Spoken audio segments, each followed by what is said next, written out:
Why is it that the higher one climbs, the lonelier the air becomes? Why do the most powerful men and women of history choose solitude over companionship? Today, we will uncover why the path to dominance demands aloneness, and how those who fail to understand this truth are destined to be ruled, not rulers. Power, in its truest form, is not shared. It is not distributed among the crowd, nor is it softened by the comforts of companionship. The throne is made for one, and one alone. Those who seek to sit upon it must understand that its height does not merely elevate them above others. It separates them.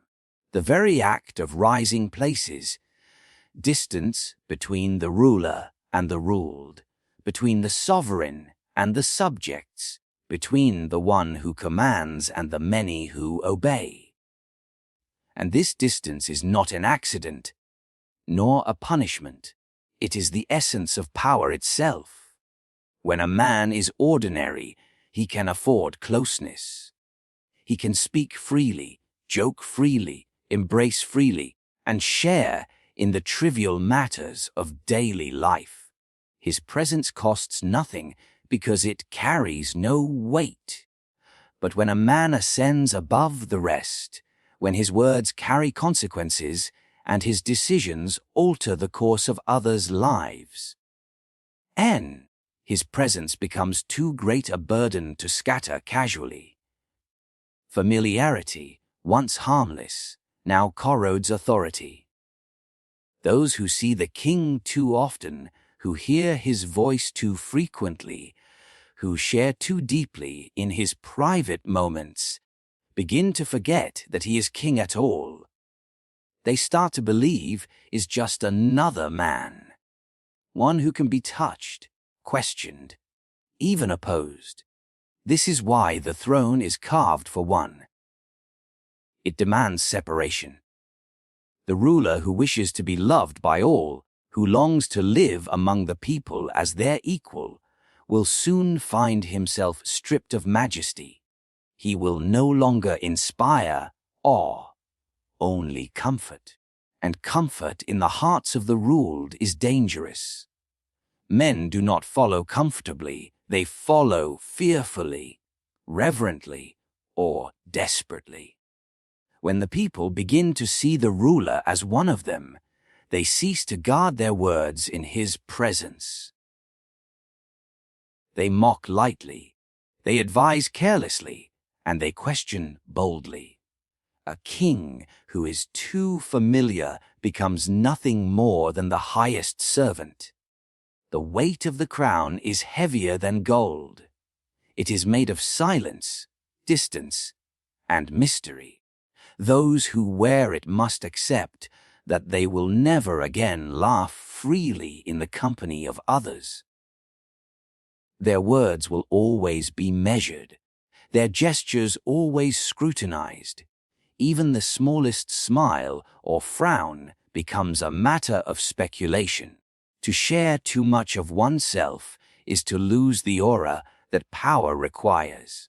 Thus, the throne becomes a place of isolation, where the one who sits must guard not only his dominion but also his very image. It is tempting for rulers to resist this isolation. The desire for companionship is natural. Even the most powerful hearts long for understanding, for intimacy, for the warmth of equals.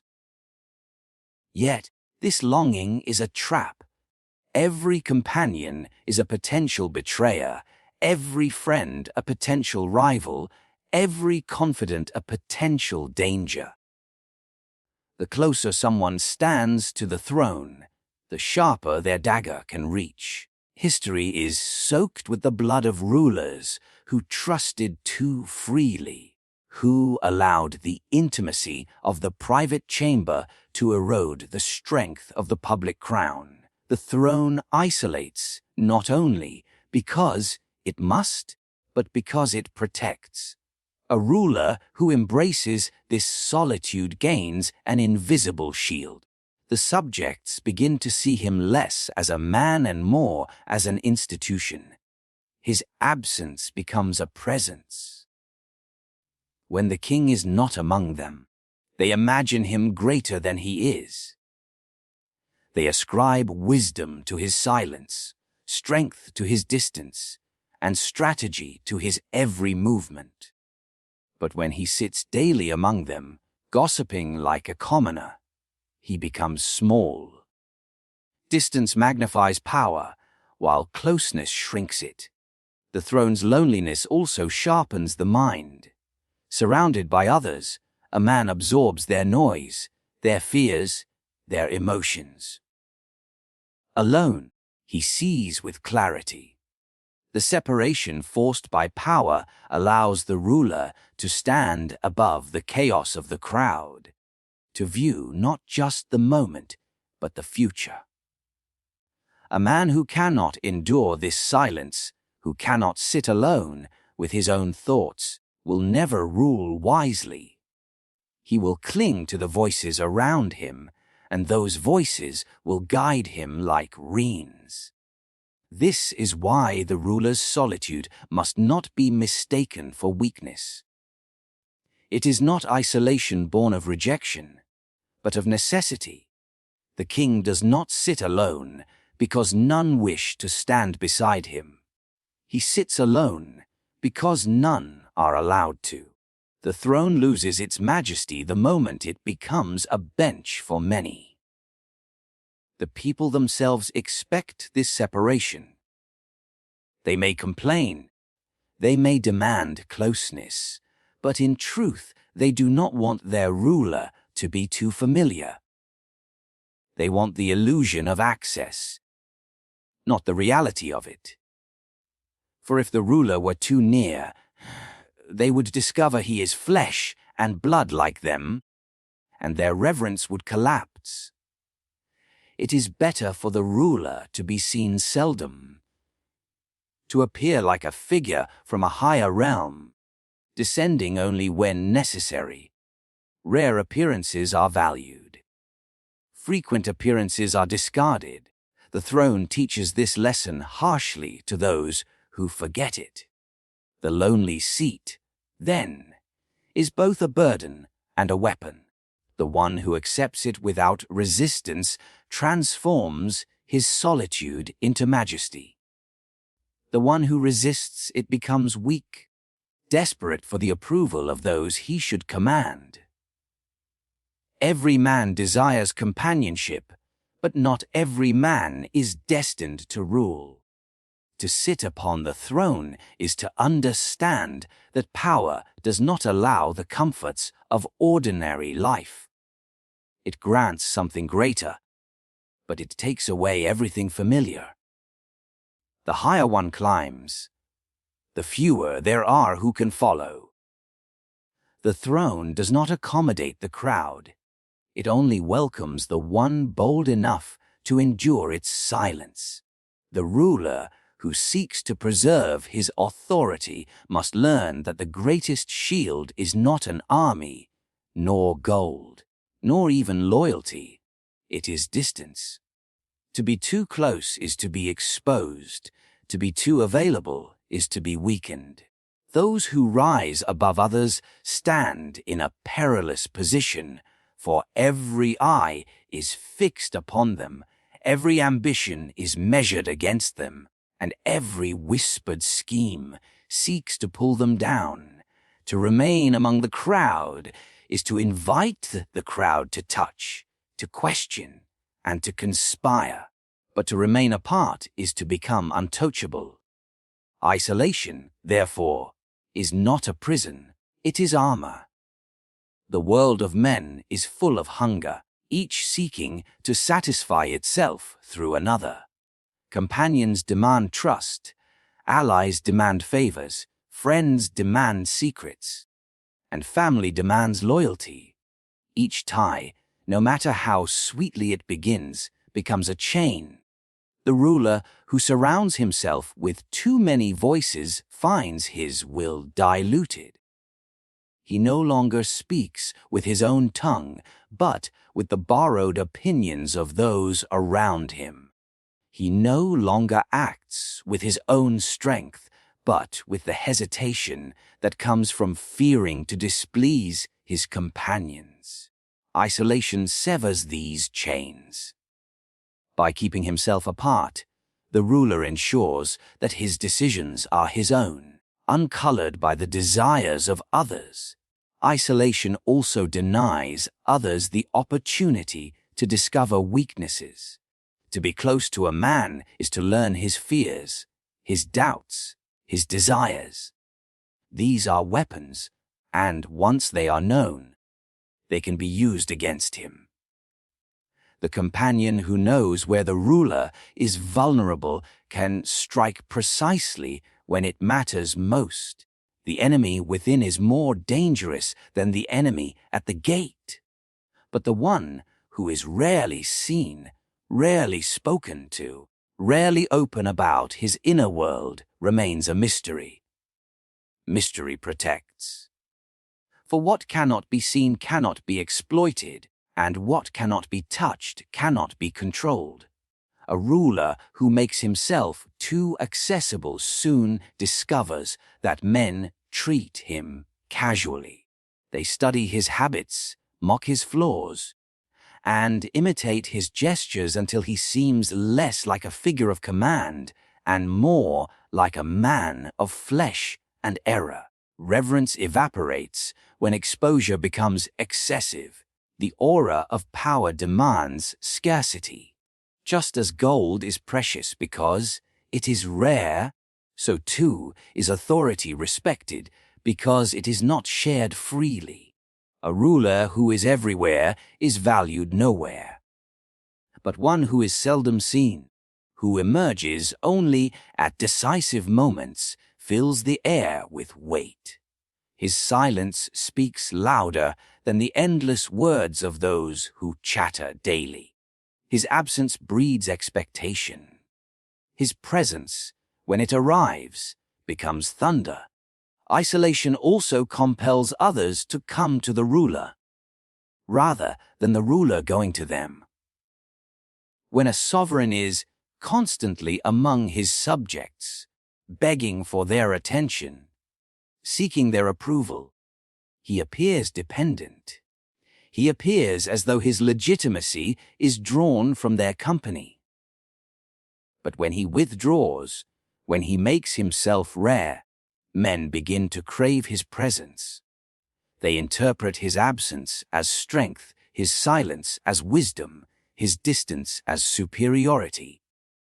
In their minds, he becomes elevated not because of what he does, but because of what he withholds. To withhold oneself is to increase one's value. There is also protection in the fact that isolation reduces temptation. To walk daily among the people is to be tempted by their desires, their flattery, their schemes. A ruler who mingles too much risks being seduced by pleasures, swayed by gossip, or drawn into petty disputes. Distance shields him from such traps. He is not pulled into trivial matters, for he is above them. His thoughts remain fixed on higher concerns, while the crowd drowns itself in its own noise. The king who isolates himself rises above the market of daily struggles, standing instead upon a platform from which the world appears smaller, more manageable, and more easily commanded. The enemies of a ruler are many, and they are rarely obvious. They disguise themselves as friends, advisors, lovers, and allies. Each draws near with smiles. Each offers loyalty with one hand while hiding a dagger in the other. The ruler who allows too much intimacy with such men risks his life as much as his crown. But distance denies them opportunity. The less access one has, the less chance they have to wound. Assassination of power begins with access. Deny access, and you deny betrayal. The wise ruler understands that isolation does not mean ignorance. To stand apart is not to blind oneself. It is not to retreat from the affairs of men, but to observe them from a place where one cannot be harmed by them. Like the eagle who soars above the valley, the ruler sees all yet is touched by none. He hears of schemes through channels, but his hand is never in them. He learns of disputes, but he is not dragged into their pettiness. His view is broader, his judgment clearer, precisely because he is not entangled. Those who fear solitude will never understand this truth. They see isolation as weakness, as loneliness, as something to be pitied. But in truth, isolation is the sign of one who commands. Only the powerless cling desperately to the company of others, for they need constant affirmation to remind themselves of their worth. The powerful have no such need.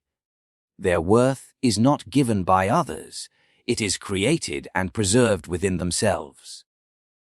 Thus they stand alone, not because they must, but because they choose to.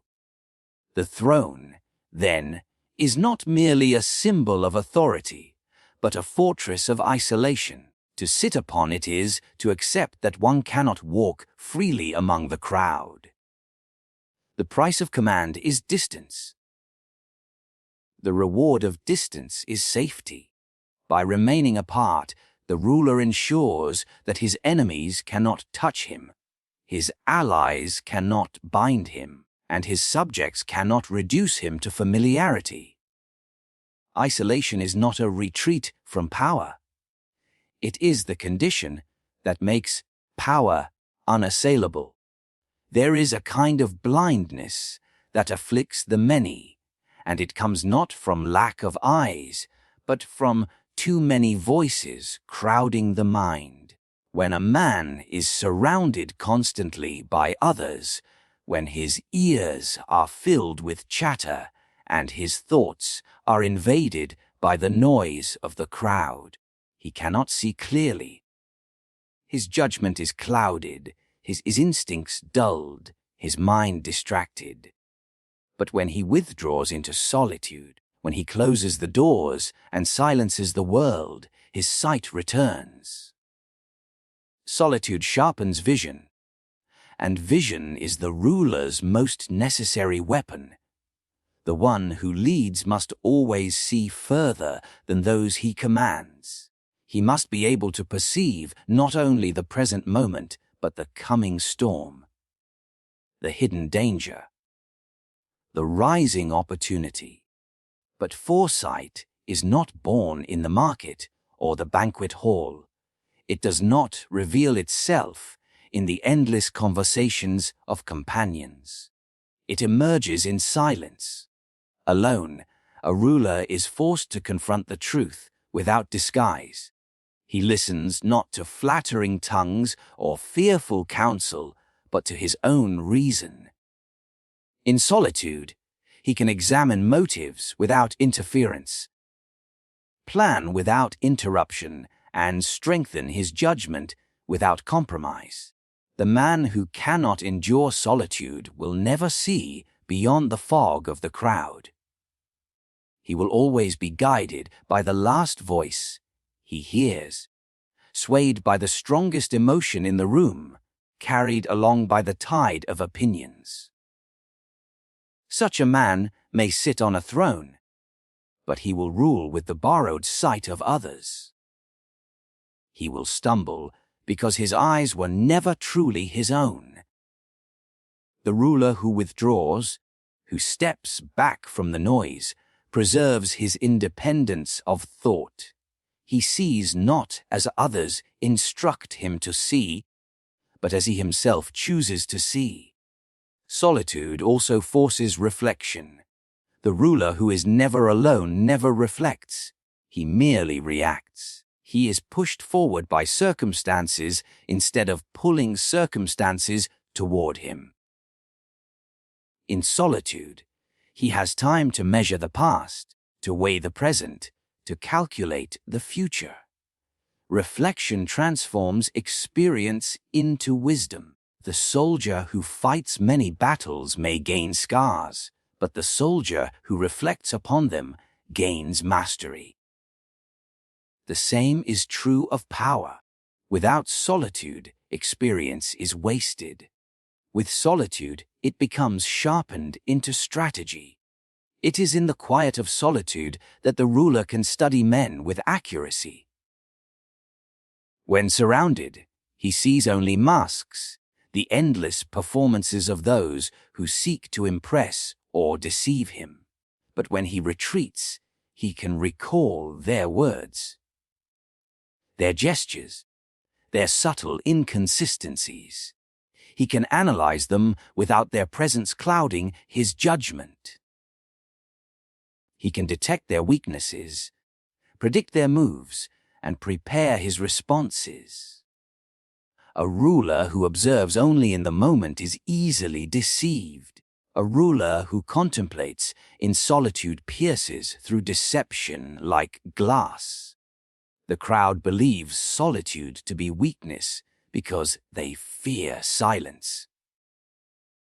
They cannot endure the weight of their own thoughts, so they drown themselves in constant company. But the ruler must do the opposite. He must embrace silence as a forge.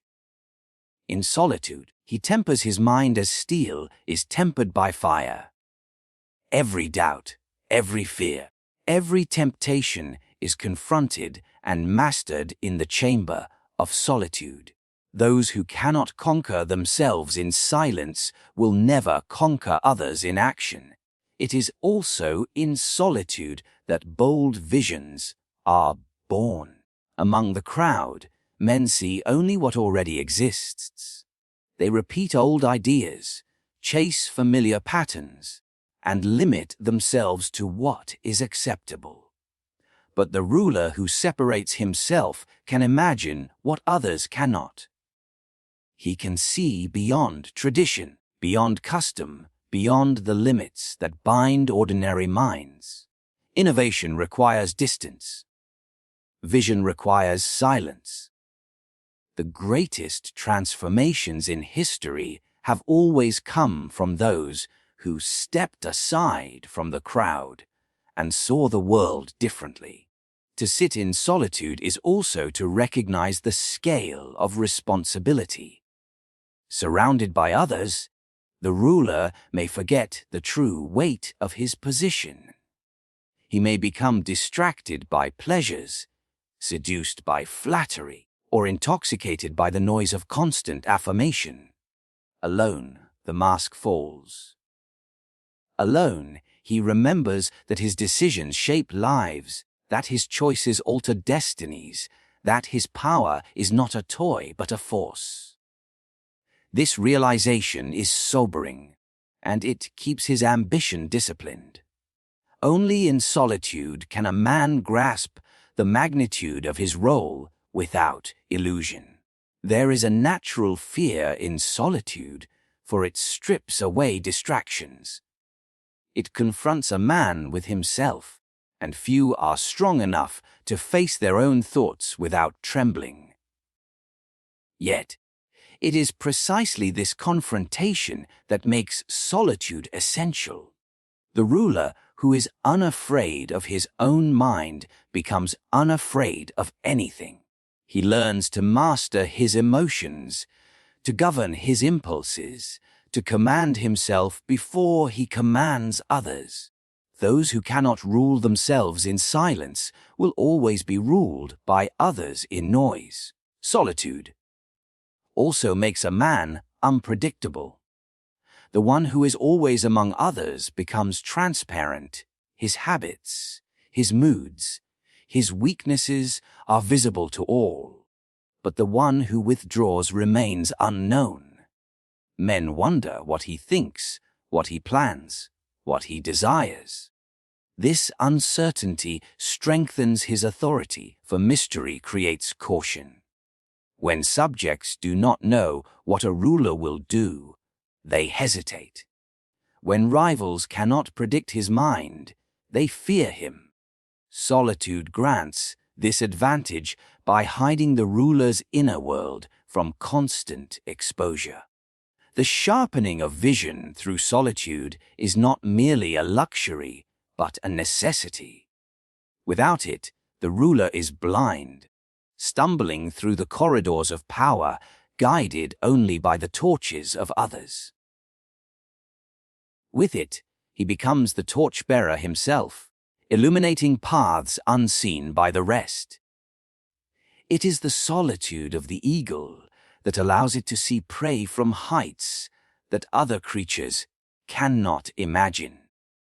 It is the solitude of the mountain peak that gives the ruler perspective over the valleys below.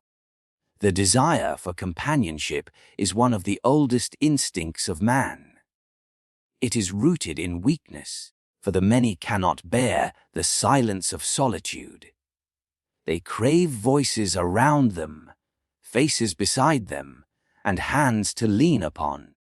They measure their worth by the company they keep and the warmth they receive. Yet, for one who seeks to rule, companionship is a hidden snare. The more one relies on others, the less one belongs to oneself. What begins as comfort becomes dependency, and dependency is the slowest and most certain form of enslavement. A ruler who surrounds himself constantly with companions soon forgets the difference between his will and theirs. He begins to measure his decisions against their approval, fearing to displease those closest to him. He adjusts his words to satisfy them, softens his judgments to avoid offending them, and bends his plans to accommodate their desires. Without realizing it, he is no longer sovereign over himself. His companions dictate his actions not through open commands, but through the subtle chains of expectation and loyalty. He becomes dependent not on the strength of his own judgment, but on the comfort of their presence. Dependence is never neutral. To lean upon another is to give them power. The companion who is leaned upon learns quickly how to use that power. He may withhold his support to influence decisions. He may offer his favor in exchange for privileges. He may even disguise manipulation as friendship, slowly turning the ruler's independence into submission. Those who claim to love you often love themselves through you, and companionship becomes their weapon. The closer they stand, the easier it is for them to pull you down. The ruler who is constantly in company also risks being consumed by the needs of others. Every companion demands attention, every friend expects favors, every circle seeks benefits. What begins as simple friendship becomes a court of endless requests. The ruler who indulges this soon finds himself exhausted, not by the burdens of leadership, but by the weight of satisfying those who surround him. His energy is drained, not in ruling his realm, but in maintaining his relationships. His time is no longer his own, for companionship has turned into servitude. Dependence born of companionship also makes betrayal inevitable. A man who is too close to another begins to know his weaknesses. He learns where his trust lies, what fears haunt him, and what desires can move him. Over time, the companion holds a map of the ruler's heart, and with it, the ability to wound him at will. history is littered with rulers who fell not from the swords of enemies, but from the treachery of friends. The more one depends on companionship, the sharper the dagger that waits in the shadows. Companionship does more than enslave, it also blinds. The ruler who leans on companions too heavily no longer sees the world as it is. He sees it through their eyes, colored by their interests and twisted by their fears. He believes he is wise because he listens to many, yet in truth he is blind because he no longer trusts his own vision. A ruler must stand alone in judgment, for only in solitude can he see without distortion. To share one's sight with too many others is to lose clarity altogether. Those who defend companionship argue that no man can rule alone, that trust and intimacy are necessary to survive. But what they call necessity is only weakness in disguise. True authority requires distance. The ruler may use others, but he must never need them. To need is to be chained, and every chain, no matter how thin, is a path to ruin. The ruler, who convinces himself that he cannot live without his companions, has already surrendered his power. He has built his throne not on stone, but on fragile reeds that will bend with the first storm. Companionship also breeds complacency. Surrounded by familiar faces, a ruler begins to feel secure. He grows comfortable in their loyalty, blind to the possibility that loyalty can shift with opportunity. He believes their words of devotion, forgetting that devotion is often just another form of self-interest. When he finally awakens to betrayal, it is too late. The comfort of companionship dulled his caution, and his dependence blinded him to danger. There is another, subtler danger in companionship. It softens the ruler. Surrounded by friends, he is tempted to reveal too much of himself, to share his fears, his doubts, his vulnerabilities. What seems like relief in the moment becomes weakness in the long run. Those who hear such confessions cannot unhear them. They begin to see him not as a figure of majesty, but as an ordinary man like themselves. Reverence dies in the familiarity of companionship. The ruler who wishes to remain elevated must never allow himself to be reduced to the level of the familiar. Dependence does not always come openly. It creeps silently, wrapping itself around the ruler's life until he hardly notices its grip. One day he believes he commands his companions. The next, he cannot imagine life without them. What once was his choice becomes his need. At that moment, his sovereignty is gone. The one who depends on others is no longer king of himself. And a man who cannot command himself cannot command others. The strength of solitude lies in the independence it preserves. The one who is content alone is beyond manipulation, for he needs nothing from anyone.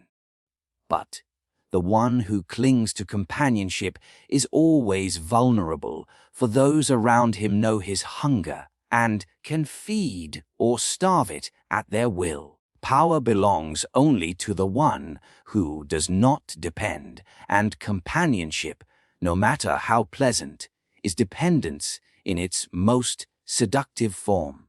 To most men, aloneness is a wound. They see solitude as emptiness, as exile, as a condition to be avoided at all costs. They rush into crowds, surround themselves with companions, and fill every silence with noise, believing that company gives them value. Yet, for the one who rules, aloneness is not a wound but a blade. It cuts through illusion, it carves out reverence, and it protects against the touch of those who would seek to control. Aloneness, when embraced with strength, becomes a weapon sharper than steel.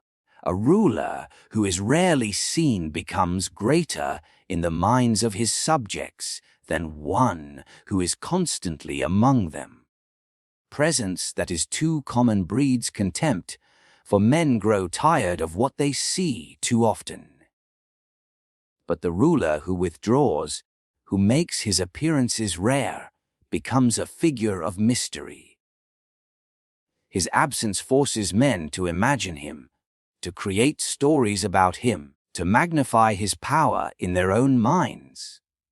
In this way, aloneness heightens authority, for what is unseen becomes myth, and myth is feared far more than flesh. When a ruler is always available, his subjects learn his patterns. They know when he will laugh, when he will frown, what angers him, what pleases him. Predictability is weakness, for the predictable can be controlled. But the ruler who spends much of his time alone becomes unpredictable. None can anticipate his movements. None can read his thoughts. None can know whether he is planning mercy or punishment. This uncertainty becomes a weapon. Men fear what they cannot calculate, and fear strengthens power. Aloneness also denies familiarity. The man who is too familiar with his subjects loses the distance that inspires respect. When he is seen dining at every table, laughing at every jest, and mingling in every gathering, he becomes one of them. And once he becomes one of them, they no longer tremble in his presence. They no longer guard their words or bow their heads. They treat him as an equal, and equality is poison to authority. The ruler who uses aloneness denies them this familiarity. His distance reminds them that he is not of their world, that he stands above it.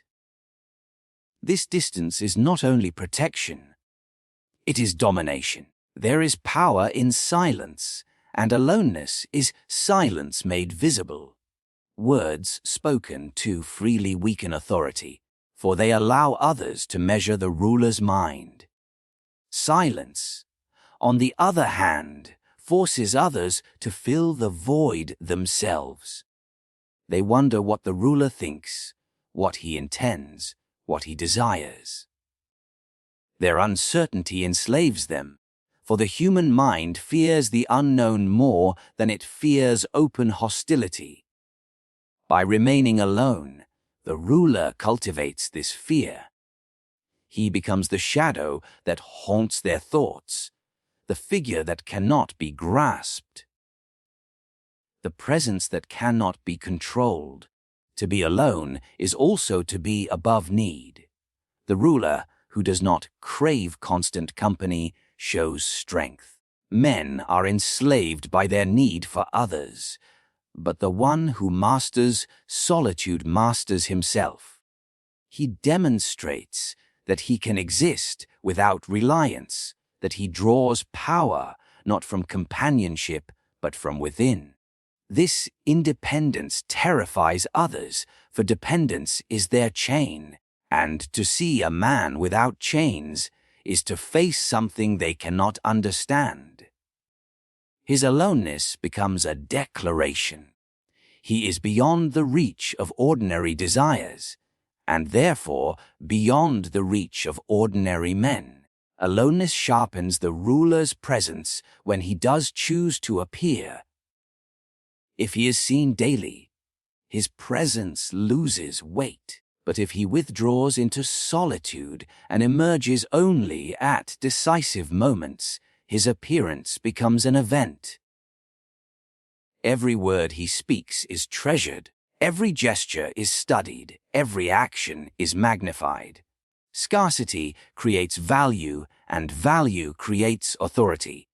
His aloneness ensures that when he descends from his distance, all eyes are fixed upon him, all ears open, all hearts struck with awe. The weapon of aloneness is not only defensive but offensive. It does not merely protect the ruler from being diminished. It actively places others in a position of weakness. Men who are denied constant access begin to crave it. They grow restless, desperate for a sign, a word, or a glance. They compete with one another for even the smallest fragment of attention. In their hunger, they reveal their dependence, and in their dependence, they reveal their weakness. The ruler, meanwhile, remains untouched. By offering nothing, he gains everything. His solitude enslaves those who cannot bear their own. Even in matters of fear, aloneness strikes harder than open force. A ruler who punishes constantly becomes predictable. His wrath, though sharp, is understood, but a ruler who withdraws into silence and aloneness after being wronged becomes a terror. No one knows if he will strike, when he will strike, or how he will strike. Suspense is more terrible than punishment. The unknown stretches longer, gnaws deeper, and breaks the spirit more thoroughly than the blade. In this way, aloneness becomes a weapon of psychological domination. There is also majesty in rarity. Just as the rare gem is treasured more than common stone, the ruler who is seldom seen is valued more than one who is always present. His image becomes sacred, his words become commandments, his silence becomes thunder. Men cannot grow tired of what they rarely encounter. Instead, they glorify it, exaggerate it, and fear it. The ruler who masters aloneness becomes larger than life, because he does not waste himself on constant presence. The weapon of aloneness is sharpened further by patience. It requires strength to endure solitude without weakness, to remain apart without succumbing to longing. Most men cannot do this. They rush back into the crowd at the first sting of loneliness. But the ruler who endures it proves himself greater than them. He shows that he can bear what they cannot, and in this superiority lies his dominance. His aloneness is not forced upon him, but chosen, and chosen aloneness is the strongest form of power. Power is not built upon crowds, nor upon the noise of constant company.